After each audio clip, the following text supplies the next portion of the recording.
It was supposed to be just another glittering night in Hollywood. A red carpet event, a few too many flutes of champagne, and a room full of people pretending they weren't watching each other. Flashbulbs exploded. Lila Hart, the 24-year-old rising star who had just landed the lead role in Scarlet Eclipse, smiled for the cameras with that signature innocence that made directors melt and audiences fall in love. But by morning, Lila was gone. Her phone was found in the backseat of a black town car abandoned on Mulholland Drive. Her heels were tossed into the grass like she had run from something, or someone. A strand of her blonde hair was tangled in the cracked door. There was no blood. No scream. Just silence. And Hollywood didn't want to talk about it. Before she became a headline, Lila Hart was a girl from Bakersfield with stars in her eyes. She moved to Los Angeles at 18, living out of a one-bedroom apartment with two other aspiring actresses. She worked as a barista during the day, took acting classes at night, and practiced crying in the mirror during her breaks. Someday, she would whisper to herself, "They'll remember my face." And they did.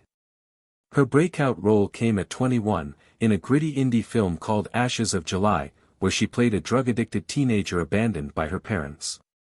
She stole every scene. Within 6 months, Vanity Fair called her the next Jennifer Lawrence. Overnight, she became the industry's favorite new obsession. But behind the smiles and photo shoots, there were rumors. Lila's friends noticed the change. She stopped responding to texts. She showed up to parties with unfamiliar bruises and drank more than usual. When asked about her rising fame, she'd just smile and say, "You don't get something for nothing in this town." Still, no one dug deeper. Because no one wanted to know what Hollywood was really giving her, and what it was taking away. On the morning of March 17, 2023, Lila was seen entering the lot at Silver Lake Studios. She had an audition scheduled for the new David Brenner thriller, one that could catapult her into superstardom. Security footage shows her stepping out of a black SUV, wearing a black dress and her signature red lipstick. She smiled at the camera. She looked alive. That was the last confirmed footage of Lila Hart. The director, David Brenner, would later claim she never showed up for the audition. But his assistant swore she saw Lila in the hallway outside his office, looking nervous and pale. By 7 p.m., her roommate reported her missing. By midnight, the headlines were everywhere: Starlet disappears after studio visit. But the studio issued no comment. The police said there was no foul play. And David Brenner was on a flight to Prague by morning. It was as if the city had swallowed her whole. Detective Maria Ortega had seen her share of missing person cases, but something about Lila Hart's disappearance didn't sit right. Too clean. Too quiet. Too staged. The car, a studio-issued town car, had no fingerprints on the inside. The phone was wiped clean. No recent texts. No call history. "People don't vanish without a trace," Maria said to her partner. "Not unless someone's making sure they vanish." But when Maria tried to subpoena Silver Lake Studios, her request was met with silence. Legal threats. Private investigators were suddenly watching her house. Someone wanted this case closed. And that only made her dig deeper. There were 3 names that kept surfacing in Lila's world. David Brenner, the Oscar-nominated director who had a reputation for being both a genius and a predator. Multiple whispers of inappropriate casting calls and closed-door auditions had trailed him for years.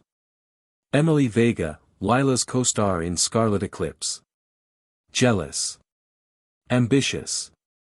She had once been overheard saying, "Lila better watch her back, that role should have been mine."